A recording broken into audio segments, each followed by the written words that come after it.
Lucas 18. Eu sei que todo mundo já leu isso aqui, já deve ter decorado, né? Essa parábola.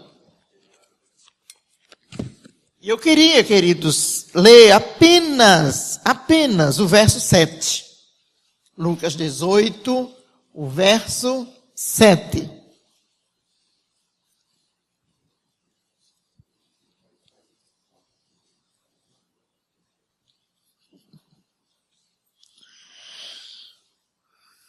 Diz assim: não fará Deus justiça aos seus escolhidos, que a Ele clama de dia e noite, embora pareça demorado em defendê-los?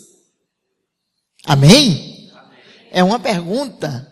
Você responde sim? Sim. Deus faz justiça a quem clama a Ele de dia e de noite. E muitas vezes nós ficamos no zap de dia e de noite. E deixamos de estar clamando a Ele. Essa parábola, ela é irmã gêmea daquela parábola do vizinho que foi importunar o outro, não é? À meia-noite chegou visita na casa dele, ele não tinha nada para dar, e ele vai lá. Eu não sei se o vizinho era muito mesquinho e Deus quis testá-lo naquela madrugada, ou se o dono da casa foi imprudente de não ter alguma coisa para dar à visita, mas essas duas parábolas, elas são irmãs gêmeas, né? Dessa mulher aqui que tinha uma causa na justiça e foi parar na porta daquele juiz. Lá na Palestina existia alguns núcleos chamados de sinédrios, que era onde existia os juízes. Como esses juízes eram escolhidos, às vezes eram sinédrios pequenos, outros grandes, né? Nós vamos encontrar, acho que o maior que tinha era realmente lá em Jerusalém, com 71 membros, mas os outros eram pequenos. E como era que esses juízes eram escolhidos? Eles não faziam curso de direito, não existia ainda naquela época, mas eles eram escolhidos por algumas características. Primeira delas, eles precisavam serem sábios, terem sabedoria. A Bíblia diz que o princípio da obediência é a sabedoria. Esses homens precisavam serem sábios. Talvez fossem conhecimentos meramente humanos, mas eles tinham que ser sábios. A segunda característica, eles tinham que ser mansos. Pessoas boas, cordatas, amigas. A terceira característica era eles serem inimigos de Mamon. Não gostar de dinheiro. Não ter apego ao dinheiro. E eu acho interessante, porque o juiz a quem essa mulher recorreu, ele não tinha nenhuma dessas características. É tanto que a Bíblia diz que ele era iníquo. E ele é quem diz que nem temia a Deus nem aos homens. Era uma pessoa arrogante, era uma pessoa de péssima qualidade, era uma pessoa má, era uma pessoa que não se comovia com a dor de ninguém, com a angústia de ninguém, com o desespero de ninguém, com a causa de ninguém.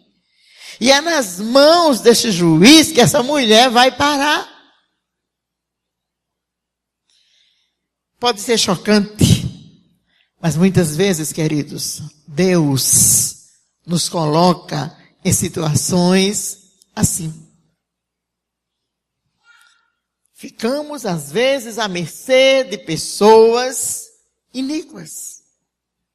Às vezes, me desculpem, mas até dentro das igrejas, nós vamos encontrar pessoas iníquas.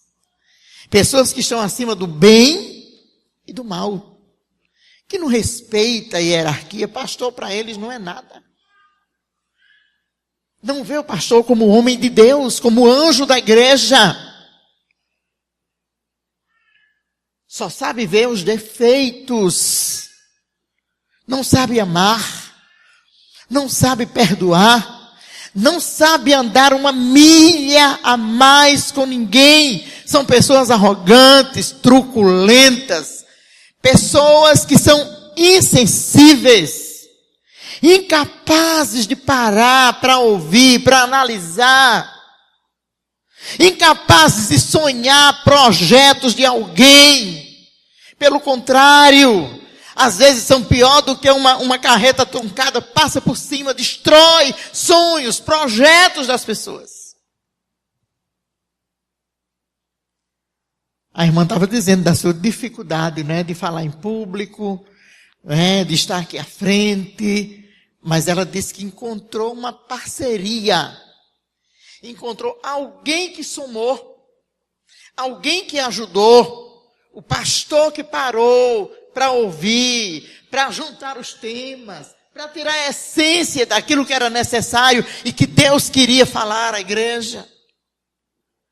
Como está difícil hoje encontrarmos pessoas que parem para nos ouvir, para trazer uma palavra de ânimo. É momento de clamarmos.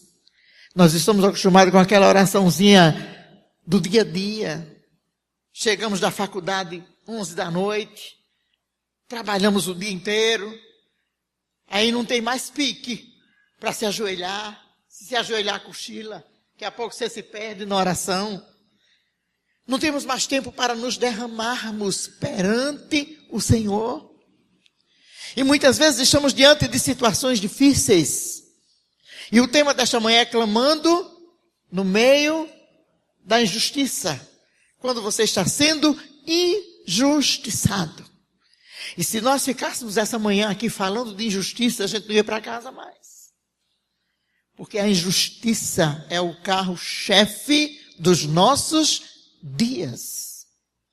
Se a gente partir para o social, nós vamos ver a tristeza, os retratos, as figuras, as imagens que nós vemos na mídia dos hospitais públicos, que é direito nosso. Não é um trabalho gratuito, não é pago, nós já pagamos com os nossos impostos. Eu fui professora há muitos anos, 27 anos de sala de aula, colégio de estado. E eu via os meus alunos quebrando as carteiras, riscando as carteiras. Toda vida que chegava livro novo, com poucos dias já estavam tudo acabado. E todas as vezes que eu conversava com eles sobre o assunto, eu dizia, é do governo. É do governo. E eu, por mais que quisesse mostrar a eles que não era do governo, eu dizia, meu filho, uma caixa de fósforo que teu pai compra, o imposto está embutido, ele pagou, isso aqui é dinheiro do teu pai. Mas é a noção que nós temos. E muitas vezes, até a injustiça, nós aceitamos como um karma na vida. Estamos vendo aí hospitais sem macas, pessoas deitadas no chão, tomando soro, sendo atendidas, porque não tem um lugar para deitar. Todos os leitos superlotados. Outros hospitais caindo aos pedaços. Equipamentos enferrujados, que não podem ser usados para dar um bom tratamento ao cidadão. Se corrermos para a educação, vamos ver um ano letivo com 210 dias aula, o aluno não tem 100. O governo faz que paga, o professor faz que ensina. E por isso nós estamos tendo um resultado tão fragilizado da educação dos nossos países. Quantos escritores nós estamos vendo saindo no Brasil? Quantas pessoas no Brasil estão recebendo o Nobel da Paz? Quantos jovens estão recebendo títulos de cientistas? São pessoas que se debrucem sobre os livros, que gastem noites a fios estudando. Não existe mais isso, porque a escola é de má qualidade. Tudo é sucateado. Se formos para a justiça comum, está do mesmo jeito. Se faz mutirão quase todos os meses e as pilhas de processos crescem a cada dia. O Ministério Público não tem condição de atender a demanda. Quase todas as pessoas no Brasil têm uma causa na justiça. Somos mal atendidos em todas as áreas. É muita injustiça. E eu quero dizer a você, meu irmão, minha irmã, que isso não é novidade. Isso vem de muitos anos.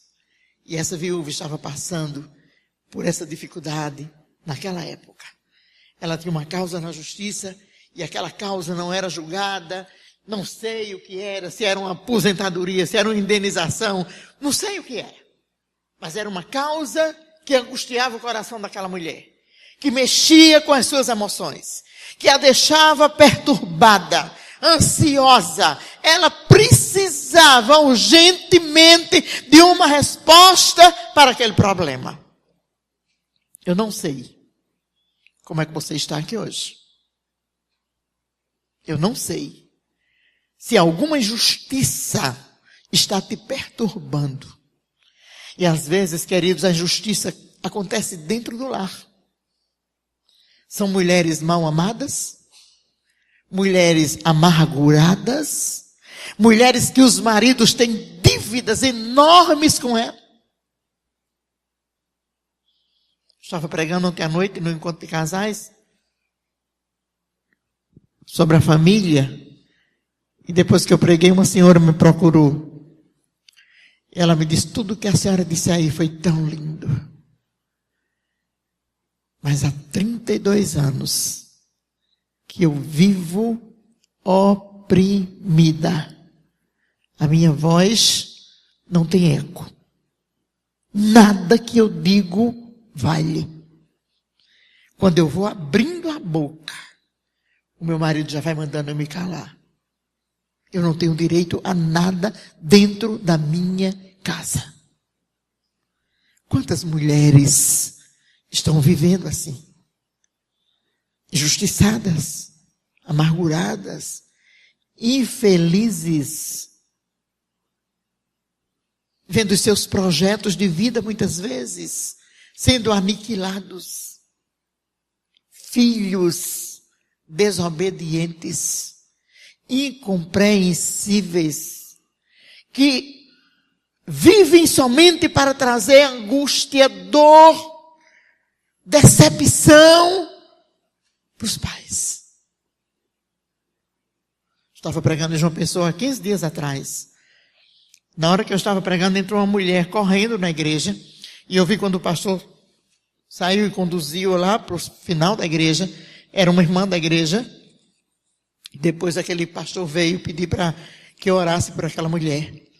Uma família da igreja normal, frequenta os cultos, que abençoa a vida de outras pessoas, casal com filho.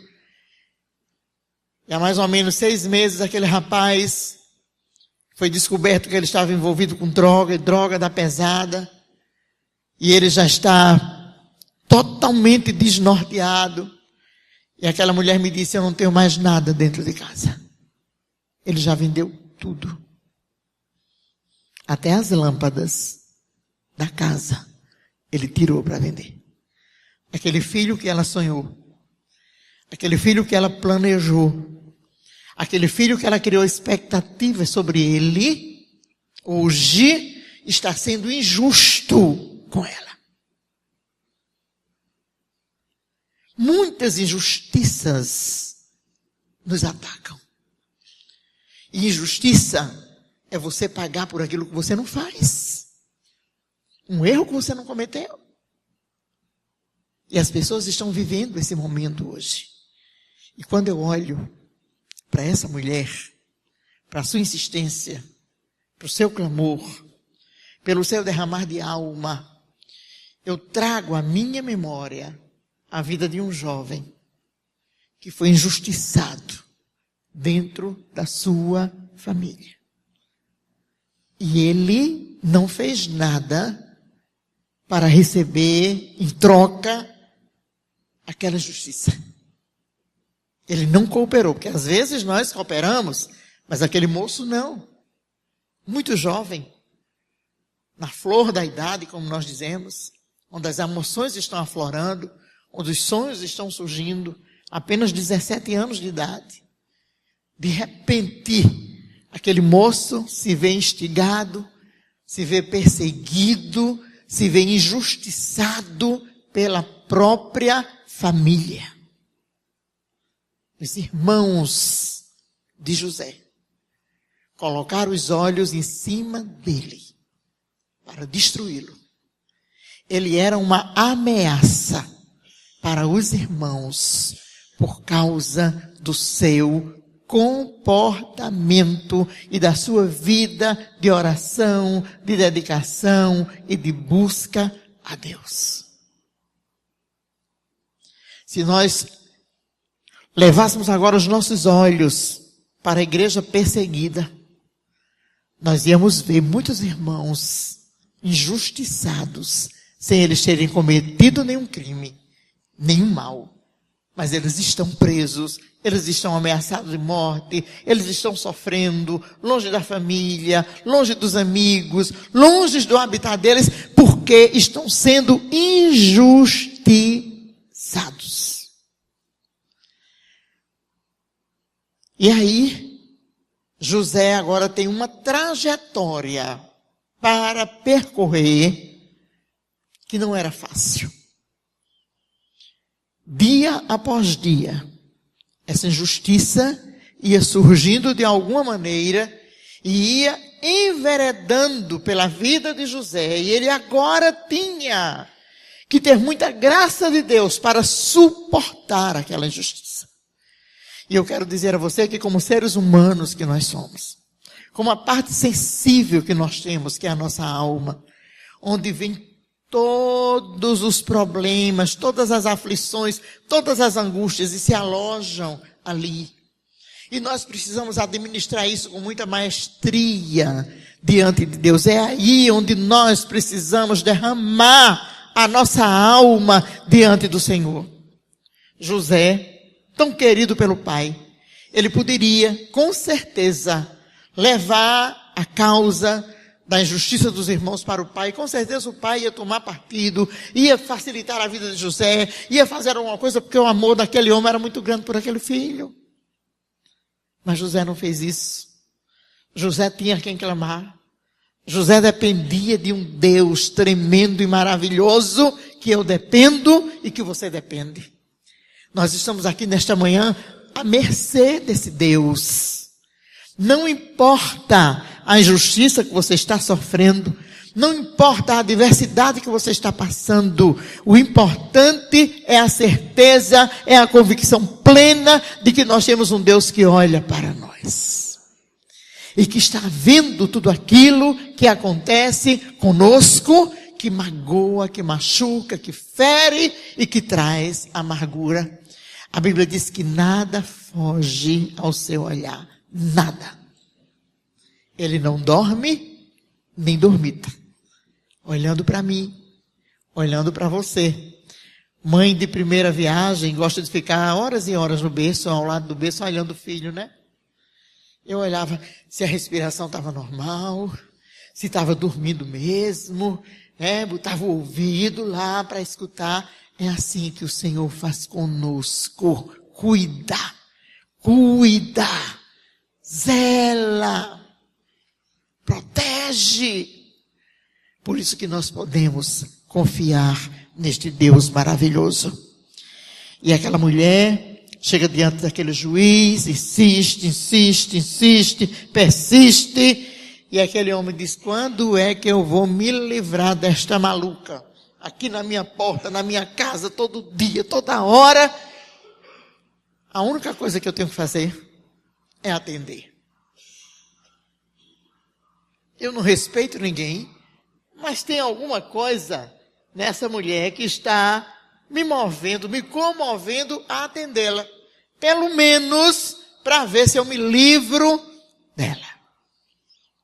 O nosso Deus, Ele não faz assim. Ele não responde para se livrar de nós. Ele responde para a glória dEle. Ele responde para o louvor dEle. Ele responde para mostrar a mim e a você que Ele é soberano, que Ele tem o controle de todas as coisas em suas mãos e que nada foge ao seu controle. É por isso que Ele responde às nossas orações. E você pode ter certeza que se você clamar, você vai ser atendido. José sofreu, os irmãos o levaram para matar, o desejo deles era esse, porque José era uma ameaça para eles. Então eles estavam ali tratando José de uma maneira injusta, mas para eles era a única saída que eles tinham. E quando resolvem matar, de repente, Rubens se levanta e diz, não, matar não, vamos vender. O negócio é melhor. Nós nos livramos dele, mas também não saímos de mão vazia. E aí, tem uma história antes que José ganhou um presente do pai, que era uma túnica talar. Essa túnica talar, ela era diferente das outras. Todo mundo usava túnica naquela época, mas a talar era diferente, era mais chique, mais bonita, mais arrumada, chamava a atenção. Segure aí, viu? Deus te deu uma túnica talar. Amém? Amém. Deus nos deu essa túnica talar. A cobertura do sangue do Cordeiro sobre as nossas vidas. A transformação da nossa vida mudou da água para o vinho, nos tirou de um charco de lodo, firmou os nossos pés numa rocha, colocou um novo cântico nos nossos lábios e agora todo mundo olha para nós e vê que nós somos diferentes. E isso incomoda o inferno. O teu vizinho, você não fez nada com ele, mas ele não gosta de você de graça, por conta da sua túnica tá lá.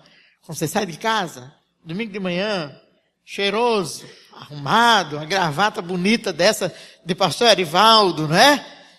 E ele tá lá no terraço, fedendo a cachaça ou a cerveja, sabe nem o que é que tá fazendo mais na vida, né? Cheio de problema. Às vezes vivendo uma vida dupla no casamento, com medo que a mulher descubra, ele está todo frustrado. Aí ele cria ódio de você. Quando você sai arrumado, cheiroso, bonito, para a casa de Deus, de graça, ele começa a ter raiva de você. Na faculdade, você não tem culpa, mas você é o mais inteligente. Salmo 112. O salmista diz que os nossos filhos, eles são diferentes dos outros. Cresce mais rápido os meninos filhos de crente. Fica tudo gordo, bonito, inteligentes como ninguém.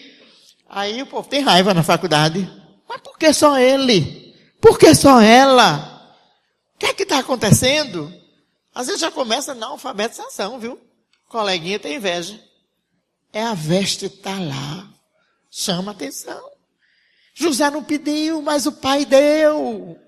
Nós nem queríamos, nem sabia, tudo morto, na depravação total, e ele vai lá e nos tira da lama, do lodo, e agora nos faz pessoas abençoadas, diferentes, felizes. Não tem dinheiro, mas tem a alegria do céu. Não tem a casa em minha vida, mas Deus dá o dinheiro para pagar o aluguel todo mês. Às vezes você está comendo camarão, não sabe nem de onde veio. Mas ganhando salário mínimo comendo camarão. Que negócio é esse? É mistério. É mistério.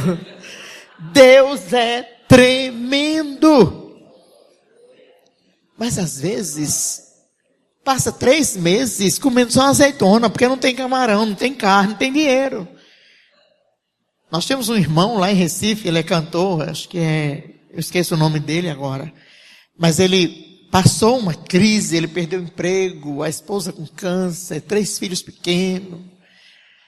Casa vizinha tem um pé de azeitona e Deus resolveu crescer os galhos e cair para o quintal do irmão. Então, 7 da manhã ele estava lá apanhando azeitona preta. Aquilo é gostoso demais. Os dentes ficam tudo roxo, né? Ele apanhava a bacia. Então era café, almoço, jantar. Para variar, no outro dia azeitona de novo. 3 meses. E aí, quebra um cano da casa dele. E ele precisa ir comprar um pedaço de cano para consertar. E ele entra numa loja em Recife. Aquele irmão tinha um sonho, canta muito bem. E o sonho dele era gravar. Mas nunca que ele tinha dinheiro para gravar.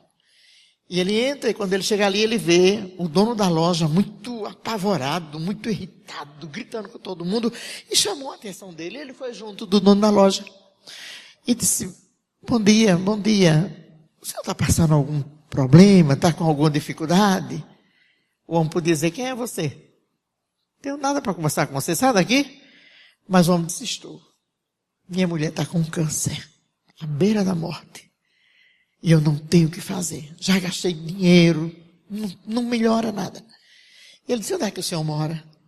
E o homem disse, o senhor deixou ir na sua casa fazer uma oração pela sua esposa? E o homem deixou. E no outro dia ele foi. Ivanildo Silva. No outro dia ele foi. Orou pela mulher. Foi para casa.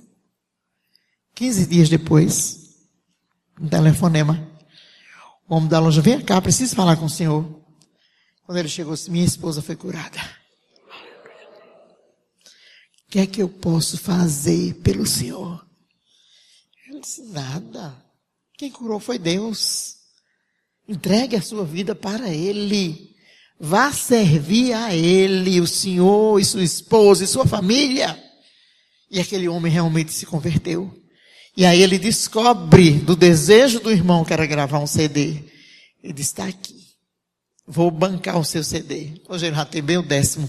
Né? Deus abriu todas as portas. Porque o Senhor cuida de nós. Derrame a alma diante dEle.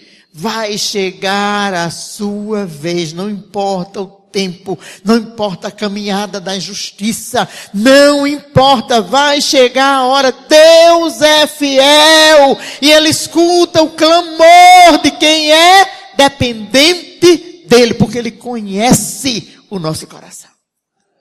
Permaneça clamando, seja qual for a sua causa, descansa no Senhor, entrega a Ele, e Ele vai realmente fazer segundo a sua vontade.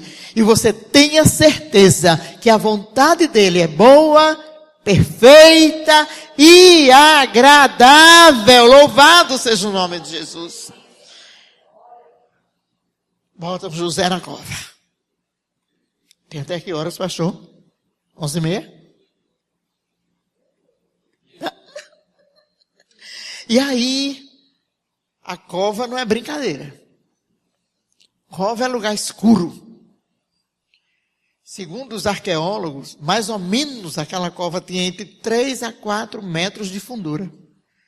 Vamos supor que José tivesse 1,80 m.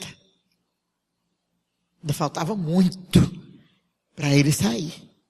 Lá embaixo era tudo escuro. José tinha 2 opções. Ou olhar só para baixo, ou olhar para cima. Ou ficar ali remoendo as dores, as decepções, a injustiça. Foram os meus irmãos que eu amo, que brincávamos juntos, que estávamos fazendo as refeições juntos, quem sabe dormia no mesmo quarto. Foram eles. José tinha essa opção de olhar para a injustiça, de ter uma depressão terrível e morrer seco ali dentro. Ou clamar. Ou derramar a alma. E para ele clamar e derramar a alma, ele tinha que olhar para cima, porque o Deus dele não estava embaixo, estava em cima. E é o que José resolve. E Deus atende. Mas que era que aqueles mercadores, pastor, ia ter que olhar naquela cisterna para encontrar José ali. E agora compra José, vai embora para outra cidade, deixa a família, né? Saudade de pai, saudade dos irmãos que venderam ele, com certeza José tinha. Que crente é besta, né? Tem que ser como criança. Não pode ter mágoa, guardar mágoa. Antes que o sol se ponha, já tem que pedir perdão, já tem que resolver o problema. E José partiu para lugar distante, desconhecido. Se torna agora empregado. Não era mais dono. Era empregado. Mas com certeza a alma de José nunca deixou de estar derramada diante de Deus. E mesmo na caminhada da injustiça, Deus caminha conosco. A palavra de Deus diz que Ele tem um caminho em cima da tormenta. É na hora da injustiça. É na hora da dor. Quando você pensa que está só. Mas quando você derrama a alma, você sente a presença dEle. E você escuta Ele dizer, meu filho, um pouquinho mais. Estou preparando o palácio. Aguenta aí. Segura as pontas. E vem toda a história de José. A perseguição da mulher de Potifar. Todos os desejos daquela mulher foram ávidos, direcionados a José. E José estava numa fase, aquela que o menino nem pode ver a moça olhar para ele, que ele já está todo encantado. Se achando a Coca-Cola no deserto, né? Aí tu imagina uma mulher cheirosa, que aquele só podia ter produto muito bom, né? Vindo do Egito, sei lá, leite de cabra, um bocado de coisa, sabonete gostoso, hidratante, deveria ter uma pele macia, o quarto, a alcova dela deveria ser uma cama muito linda, coxa muito linda, aqueles mosquiteiros antigos que tinham que dar aquela alegria quando você entra no quarto. José viu tudo aquilo. E aquela mulher dizendo, olha, meu marido está fora, deixa de ser bobo, ninguém vai ver, não. Tu pode entrar no meu quarto sem problema. Olha a história da túnica, está lá. José tinha compromisso com Deus. É o nosso caso. Injustiçados, mas não esquecidos. Injustiçados, mas não desamparados. Injustiçados, mas não descartados. Deus nos ama, Deus está conosco, Deus nos vê, Deus nos acompanha todos os nossos passos, louvado seja o nome do Senhor. Vale a pena derramar a alma, mesmo no período de injustiça, de adversidade, de dor. Quando muitas vezes só as lágrimas tomam conta de nós. Mas o nosso Deus está ouvindo o nosso clamor. E José, mais uma vez, recebe uma culpa por um erro que não cometeu. E agora a coisa complicou mais. Saiu da casa do pai, do seio da família, veio para um país distante, estava na casa de pessoas desconhecidas, mas até aí estava mais ou menos. Mas a coisa começou a complicar. Agora é prisão. Prisão. Tudo para reclamar. Tudo para questionar. Tudo para desistir.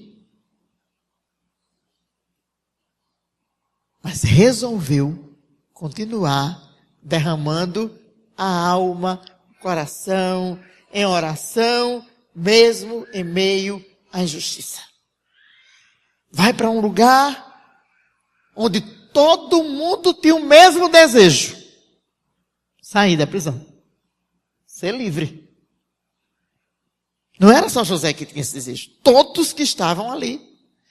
E nós sabemos a história, interpreta sonhos, Deus cumpre aquilo que ele interpretou, porque foi de Deus. E aí ele, num momento de vacilo, coloca a expectativa no homem, pede ao copeiro, quando estiver lá, lembra de mim, me dá uma mãozinha.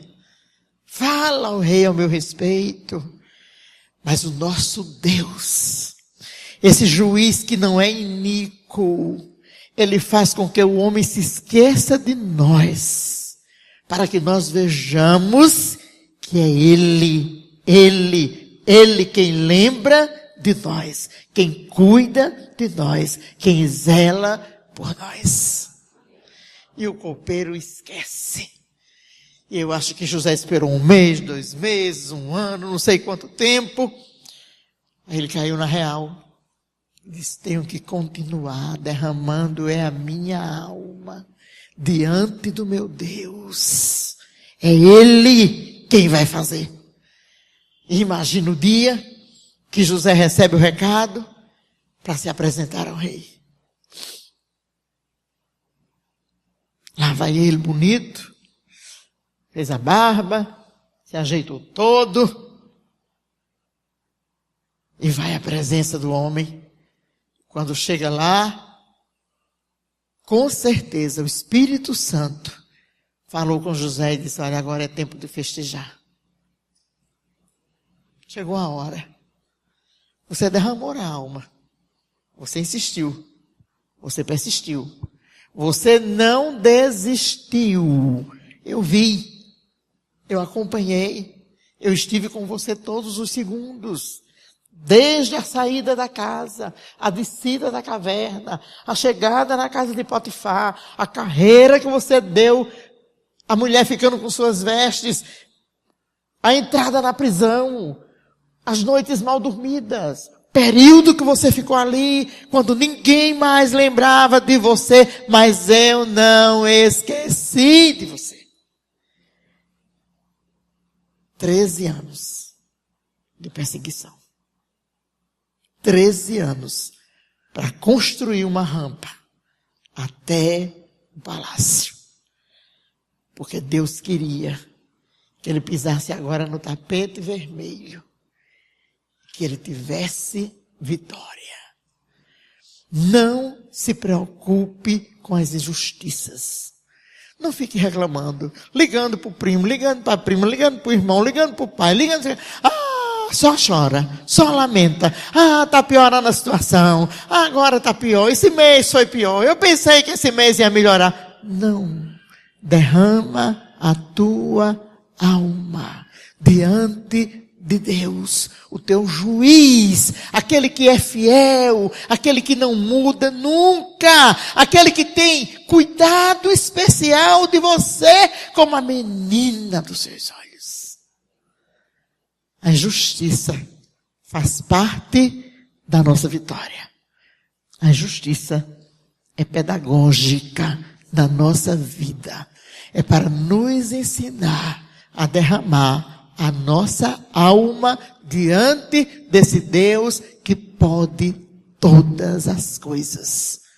Não se preocupe com o que dizem ou o que deixam de dizer. Com o que fazem ou o que deixam de fazer. Mas eu me esforcei. Esse lugar era meu e alguém tomou. Não. Plano de Deus. Deus tem algo melhor.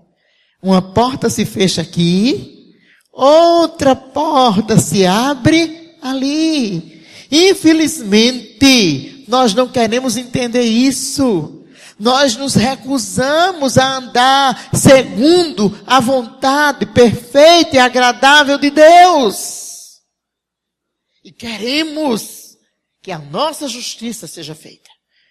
Mas, queridos, derramar a alma em oração, diante de Deus, a recompensa. Ele escuta.